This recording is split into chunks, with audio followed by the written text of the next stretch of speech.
Assalamualaikum warahmatullahi wabarakatuh. Apa kabar semuanya anak? Insyaallah sehat semua ya.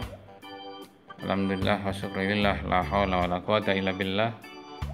Kita masih diberikan panjang umur sehingga kita bisa ketemu dalam bulan suci Ramadan ini. Mudah-mudahan kita semua diberikan kesehatan oleh Allah Subhanahu wa taala, dijauhkan dari penyakit Allah Subhanahu wa taala. Tetap semangat belajar di rumah, jaga kesehatan, jaga kebersihan. Baik anak sekalian, untuk kali ini kita akan belajar di rumah, yaitu Aqidah Akhlak kelas 7. Materinya adalah cerita Ashabul Kahfi, yaitu materi yang terakhir. Anak-anak nanti akan menyimak sebuah tayangan video tentang Ashabul Kahfi, dan selesai menyimak nanti insya Allah Bapak akan memberikan sebuah tugas yang kalian kerjakan, nanti diserahkan ke ketua kelas, nanti akan dinilai oleh Pak Guru. Baik, nah, sebelum kita mulai, kita baca doa, yaitu li-khamsatun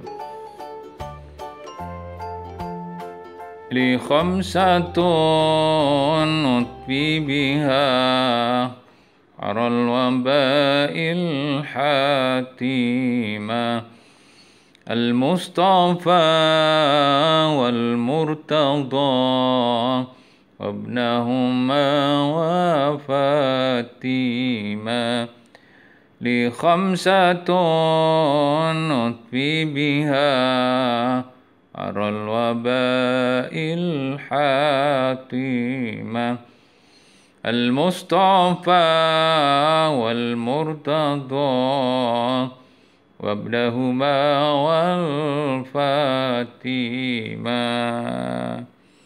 Baik, Assalamualaikum warahmatullahi wabarakatuh.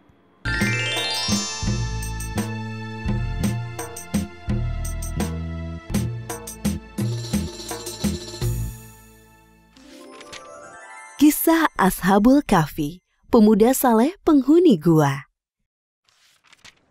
Kisah ini disebutkan dalam Al-Quran, Surat Al-Kahfi ayat 9 hingga ayat 26. Dalam kisah ini terdapat ujian keimanan dan pembuktian hari kiamat, bahwa sesuatu yang sudah mati akan dihidupkan kembali oleh Allah pada waktu yang ditentukan. Pada zaman dahulu, di suatu negeri hiduplah seorang pemimpin yang zalim bernama Raja Dikyanus. Selain zalim, raja ini juga kejam. Sang raja memerintahkan rakyatnya untuk menyembah berhala. Apabila ada yang menolak, mereka akan dibunuh. Di tengah-tengah masyarakat, ada sekelompok orang yang tidak suka dengan kepemimpinan Raja Dikyanus. Mereka adalah 7 orang pemuda yang saleh. Para pemuda itu hanya beriman kepada Tuhan yang Maha Esa, Allah Subhanahu wa Ta'ala. Aku sudah tidak tahan tinggal di negeri ini. Apalagi kita dipaksa untuk menyembah patung-patung mereka. Benda mati itu aku tidak suka. Aku juga.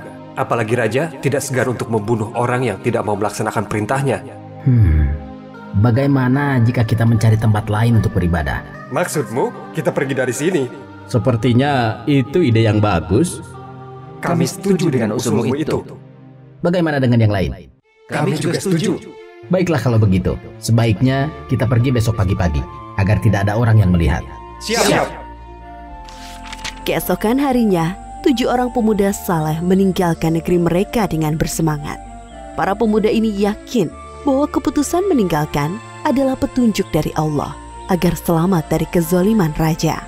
Bersama mereka ada seekor anjing yang mengikuti selama perjalanan. Setelah berjalan jauh, sampailah di depan sebuah gua. Gua yang cukup besar dengan dinding yang tampak tua. Sebaiknya kita beristirahat sebentar di gua ini. Kau yakin? Apakah aman di dalam sana? Aku akan masuk ke dalam untuk memeriksanya. Salah satu pemuda itu masuk ke dalam gua. Tak lama kemudian ia keluar dari pintu gua dengan tersenyum. Kalian semua masuklah ke dalam gua. Satu persatu pemuda masuk ke dalam gua. Ketujuh pemuda itu berdoa agar mendapat perlindungan dari Allah, sebagaimana yang disebutkan dalam ayat ke-10 surat Al-Kahfi. Ya Tuhan, berikanlah rahmat kepada kami dari sisimu, dan sempurnakanlah petunjuk yang lurus bagi kami dalam urusan kami. Ketika para pemuda itu beristirahat, Allah menunjukkan kuasa-Nya dengan membuat mereka tertidur selama 309 tahun. Seperti yang disebutkan dalam surat Al-Kahfi ayat ke-25. Dan mereka tinggal dalam gua selama 300 tahun dan ditambah 9 tahun. Pintu gua menghadap ke sebelah utara, sehingga sinar matahari tidak bisa menembus ke dalamnya. Dengan begitu orang dari luar mengira bahwa gua ini tidak berpenghuni. Sedangkan anjing yang mengikuti mereka membentangkan kedua lengannya di depan pintu gua. Tak terasa 309 tahun telah berlalu. Allah membangunkan ketujuh pemuda saleh ini dengan tubuh utuh seperti sebelum mereka tertidur. Wahai saudaraku, sudah berapa lama kita tertidur? Aku kira sehari atau setengah hari. Aku tidak yakin. Terdengar bunyi perut keroncongan. Tiba-tiba aku merasa lapar. Tidak adakah makanan yang bisa kita makan? Sabarlah sebentar saudaraku. Aku akan pergi ke pasar membeli beberapa makanan untuk kita semua. Aku akan ikut denganmu. Ketika sampai di daerah permukiman penduduk, mereka mulai merasakan hal yang aneh. Bangunan, pakaian yang dikenakan orang-orang tampak asing, seperti baru pertama kali mereka lihat. Akhirnya, sampailah di sebuah pasar. Wahai anak muda, apa yang kalian butuhkan? Kami ingin membeli roti gandum dan buah anggur. Ini pesanan kalian. Penjual itu menyerahkan pesanan kedua pemuda di dalam wadah gerabah yang besar. Pemuda ke-1 mengeluarkan uang perak dari saku bajunya. Penjual gandum terheran-heran melihat uang dari pembelinya. Uang apa ini? Uang perak ini sudah lama sekali. Dari mana kalian dapatkan uang ini? Maksudku, dari mana asal kalian sebenarnya? Aku baru pertama kali melihat anak muda seperti kalian berbelanja di pasar ini. Kedua pemuda itu pertama bingung mendengar perkataan si penjual. Memangnya sekarang tahun berapa? Itu sepertinya uang zaman dahulu. Jadi apa kita sudah tertidur selama bertahun-tahun lamanya? Penjual gandum makin bingung mendengar percakapan pembelinya. Tanpa sadar, tingkah mereka menjadi sorotan orang-orang di pasar. Ketika sadar menjadi pusat perhatian, kedua pemuda ini bergegas meninggalkan pasar. Siapakah pemuda itu, wahai penjual gandum? Aku juga tidak mengenal mereka. Jika melihat dari uang yang mereka bawa dan pakaian yang dikenakan, mereka adalah manusia dari beberapa abad yang lalu. Aku yakin mendengar bahwa mereka mengatakan telah tertidur selama beberapa tahun. Apa? Kalau memang benar, tidak mungkin mereka masih hidup sampai sekarang. Bagaimana jika kita laporkan saja perihal pemuda asing tadi kepada sang raja? Benar, ayo cepat kita laporkan kepada raja. Setelah beberapa abad berlalu, negeri yang dulunya dipimpin oleh raja yang zalim berganti dengan raja yang baru. Raja yang sekarang adalah raja yang adil.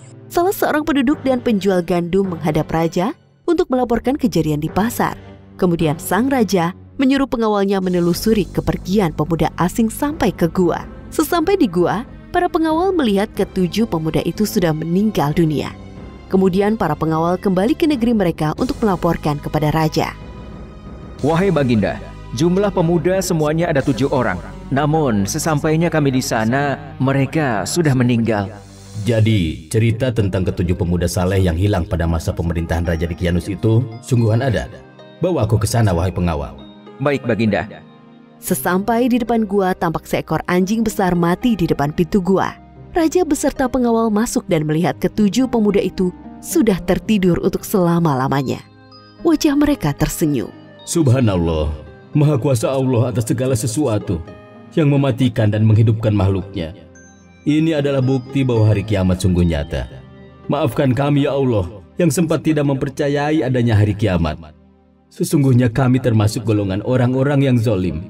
Astagfirullahalazim. Seperti firman Allah Subhanahu wa taala dalam surat Al-Kahfi ayat 21. Dan demikian pula kami perlihatkan manusia dengan mereka agar mereka tahu bahwa janji Allah benar dan bahwa kedatangan hari kiamat tidak ada keraguan padanya. Demikian akhir dari kisah ini. Ashabul Kahfi adalah julukan bagi para pemuda saleh, penghuni gua yang tertidur selama 309 tahun. Dari kisah ini Allah Subhanahu wa taala memberikan beberapa pelajaran di antaranya. Pertama, kita harus berani mempertahankan keimanan walaupun nyawa menjadi taruhannya. Kedua, Allah akan menyelamatkan orang yang memperjuangkan keimanannya. Ketiga, hendaknya kita tidak mengingkari adanya hari kiamat. Semoga kisah ini mempertebal keimanan kita kepada Allah Subhanahu wa Ta'ala. Wallahu a'lam.